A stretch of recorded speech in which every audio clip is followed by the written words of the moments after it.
చూసి లావుల్లా ఇటు రోజులు ఎట్లున్నాయి అనుకుంటారు. ఇసుంటారమ్మంటే ఇల్లంతా నాదే అన్నట్టు తయారైంది. ఇగో గట్లున్నది ఈ తిరుమలరావు సంగతి. తాపి మేస్త్రి అంటే తెలుసు కదా, ఊళ్ళలో మేస్త్రి పనికి వచ్చి ఇక్కడ బిల్డప్ ఇచ్చి మొత్తం నా అంత వీరుడు లేడు సురుడు లేడు అని అబద్ధాలు చెప్పి ఆదిత్య సంస్థను నమ్మించి ఏం చేసిండు అనుకుంటాను. 251 కోట్లు ఇస్తానని 2021లో ఒప్పందం చేసిండు. నీకు తెలియదా? ఫ్లాట్లు మొత్తం అమ్మి అసలు అమ్మకంతో సంబంధమే లేదు, మీకు డబ్బులు మొత్తమే ఇస్తా సార్ అన్నరా లేదా? ఇగో ఇప్పుడు ఎట్లు తెలుసు కదా, ఇక ఒక్కొక్క శాతం ఒక్కొక్క లెక్క అవపడుతుంది. 2022 మార్చిలో నిర్మాణం పూర్తి చేసి నేను మొత్తం అమ్ముతా అని చెప్పినావు. అసలు కనీసం ఆ 2022లో కట్టినవా? 2022లో డిసెంబర్ 22 అడిగితే ఆదిత్య ఏమన్నది? ఏదో పోనీ పని చేసుకుంటాను సార్ చేసుకొని అని నీ మాటలు నమ్మిందా లేదా?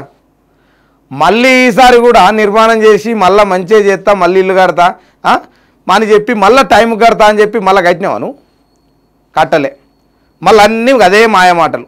అసలు సంగతి అట్లుంచి అసలు కనీసం జిఎస్టీ కట్టినావా నువ్వు? అసలు డిసెంబర్ 22 నుంచి నీకు గడువు ఇచ్చిళ్ళు, అది పూర్తయినాకనన్నా కనీసం అది పొడిగించాలి అనేది నువ్వు ఇంతవరకు కట్టినావా? నేను ఇన్ని క్వశ్చన్లు అడుగుతానా? ఎన్ని మాయ మాటల్ని, ఎన్ని అవి? ఆదిత్యను ఎంత నమ్మించినావు? నేను నా అంత అది లేదు, నా అంత వీరులు లేడు. నువ్వు ఎక్కడి నుంచి వచ్చినావు? నువ్వు ఎన్ని కట్టడాలు కట్టినావు? ఎక్కడన్నా నిన్ను నమ్మి ఇక్కడ ఇన్ని రోజులు ఈ హైదరాబాద్ మొత్తంలో ఎక్కడన్నా నువ్వు ఒకటి కట్టింది చూపెడతావా? నిన్ను నమ్ముకున్న వాళ్ళని ఎవరినన్నా నమ్ముకున్నట్టే ముంచుడే కదా నీ పని. కొంత కడతానని ఆదిత్య కంపెనీకి 75,16,00,000 2023లో చెక్కులు ఇయ్యలే? చెక్కులు ఇచ్చి నెలాఖరులోగా మొత్తం చెక్కులు ఇచ్చి సార్ అయిపోయింది ఇక నేను కొంటానా, ఇక అంత అయిపోయింది పైసలు వస్తానే అన్నావా లేదా? ఇవన్నీ నువ్వే చెక్కులు ఇస్తావు, నువ్వే చేస్తావు. మళ్ళీ తీరా చూస్తే అందులో చెక్ బౌన్సులు చేస్తావు. 75,16,00,000 చెక్ బౌన్సులు అయినాయి, నీకు తెలియదా? మిగిలిన 112 కోట్లతో అంటే బకాయిలు జిఎస్టీ వడ్డీ మొత్తం కలిపి సెప్టెంబర్లో చెల్లిస్తానని చెప్పలేను? నేను మొత్తం కడతా అని చెప్పుకోలేదా? ఒప్పుకోలేదా? ఇవన్నీ పక్కన పెట్టి జిఎస్టీ కట్టకుండా ఎగగొట్టుకుంటా అసలు నీ ఆస్తులకు సంబంధించి నీకు వచ్చేది ఎంత, నువ్వు ఎన్ని పైసలు పెట్టినావు? 50 కోట్ల పెట్టుబడి పెడితే నీకు ఎంత లాభం వస్తుంది? అసలు 50 కోట్లకు నీకు జిఎస్టీ ప్రభుత్వం ఆదాయం ఇట్లా కట్టేను ఎక్కడన్నా కట్టినావా? నువ్వు కట్టినే చూపెడతావా? పలాని కాడ నేను కట్టినా అనేది ప్రభుత్వం కాడ ఉత్తిగానే ఊరుకుంటుంది అనుకుంటా ఏంది?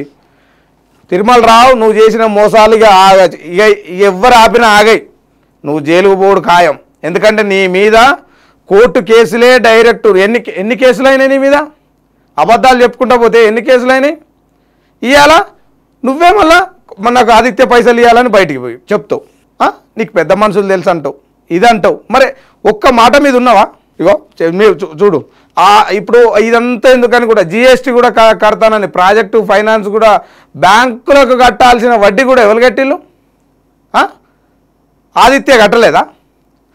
దానికి భారం కాలేదా ఆదిత్యకు? అన్ని షరతులు పోనీ మనోడేగ పాపం చేసుకుంటాడు బతుకుతాడు కదా అని నీకు దగ్గరికి తీసి నీకు నమ్మిస్తే నువ్వు ఇలా మోసం చేస్తావు.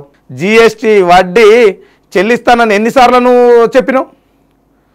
ఫ్లాట్ల తరపున ఆదిత్య సంస్థలు ఇప్పుడు ఆదిత్య సంస్థ ఫ్లాట్లు కొన్న వాళ్ళకు రిజిస్ట్రేషన్ చేయలే, ఒక్కరన్నా వచ్చిల్లా? అట్లాంటిది పోయి నువ్వు చెక్కులు బౌన్సులు చేసి యజమాన్యాన్ని నమ్మించి కోట్ల రూపాయలు. అసలు నీకు నువ్వు ఏమన్నావు? అసలు ఆదిత్య కాడికి ఏమన్నావు నువ్వు వచ్చి? నేను అమ్ముతా, మొత్తం ఫ్లాట్లన్నీ నేనే అమ్ముతాను. కస్టమర్ల కాడ పైసలు తీసుకొని వాళ్ళకు ఫ్లాట్లు ఇవ్వవు. మళ్ళీ ఇక్కడికి వచ్చి ఆదిత్య దగ్గరకు వచ్చి అబద్ధాలు చెప్పుడు.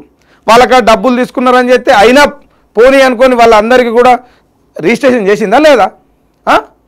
అవకాశం ఇచ్చిన ఆదిత్య సంస్థనే మోసం చేసింది.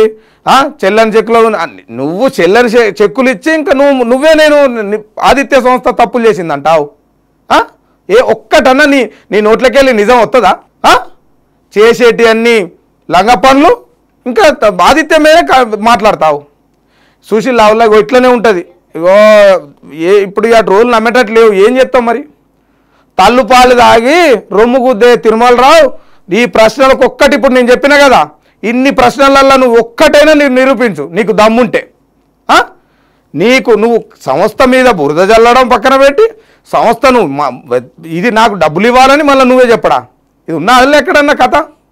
ఇగో ఇట్లాంటి మోసగాళ్ళు ఉంటూనే ఉంటారు. మనం ఎప్పుడు జాగ్రత్త పడాలి. ఎందుకంటే నమ్మినాం కదా, నమ్మినందుకు నట్టేట ముస్తారా అని అంటారు కదా. ఇగో ఇదంతా చూస్తే అట్లనే ఉన్నది. ఎక్కడనో మేస్త్రి పనికి వచ్చినోడికి ఇన్ని కోట్లు ఎట్లా వస్తాయి చెప్పులుల్లా. జీవితాంతం మనం కష్టపడితే ఒక ఇల్లు కట్టుకుంటే మహా అది ఎక్కువ. ఇలా కోట్ల రూపాయల అలా విల్లాలలో ఉంటాను. ఎక్కడి నుంచి వచ్చినాయి నీకు? ఎంతమందిని మోసం చేసినావు? ఒక మేస్త్రి 2 కోట్లు 3 కోట్లల్లో ఉండే ప్లాట్లలో ఉంటావు అంటే ఎంతమందిని మోసం చేసుకుంటా నువ్వు ఇవాళ ఆదిత్య సంస్థ మోసం చేసిందని బయట చెప్తావు. చూడులయ్యా, ఇట్లాంటి వాళ్ళు ఉంటూనే ఉంటారు అక్కడక్కడ. జాగ్రత్త జరా. ఇసుంటారు అమ్మంటే ఇల్లంతా నాదే అనే రకాలు ఇట్లాంటి వాళ్ళే. అవి శాస్త్రాలు ఉత్తిగానే రాలే కదా. అందరు జాగ్రత్తగా ఉండాలి.